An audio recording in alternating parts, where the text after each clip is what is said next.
అరుణాచలం ఒక కొండేనా లేక శివుడేనా? ఈరోజు దీని వెనుకున్న కథ అయితే తెలుసుకుందాం. స్కంద పురాణం ప్రకారం ఒకప్పుడు బ్రహ్మ విష్ణువుల మధ్య ఎవరు గొప్పవారన్న గొడవ వచ్చింది. అప్పుడు శివుడు ఒక అంతం లేని జ్యోతి స్తంభంలా ప్రత్యక్షమయ్యారు. నా మొదలు నా అంతం ఎవరు కనుక్కుంటే వారు గొప్పవారని చెప్పారు. కానీ ఎవ్వరూ ఆ జ్యోతి అంతం చూడలేకపోయారు. ఆ అనంత జ్యోతి భూమిపై కొండ రూపం దాల్చింది. అదే అరుణాచలం. సైంటిఫిక్ రెఫరెన్సెస్ ప్రకారం ప్రపంచంలోనే పాత కొండల్లో ఒకటి. దీని మధ్య రాయి 3.5 బిలియన్ ఇయర్స్ పాతది. పైపొర రాళ్ళు 2.6 బిలియన్ ఇయర్స్ పాతది. రమణ మహర్షి దీన్ని ప్రపంచానికి హృదయమని అన్నారు. ఆయన 23 సంవత్సరాలు గుహలో మౌనంగా సాధన చేశారు. గిరివలయం చేసే చాలామందికి వేడి భారంగా ఉండటం నిశ్శబ్దం అనిపిస్తుంది.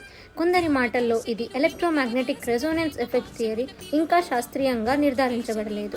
అరుణాచలం కేవలం కొండ కాదు, శివుని స్వరూపం, శక్తి, శాంతి, దివ్యత్వం కలిసిన పవిత్ర స్థలం.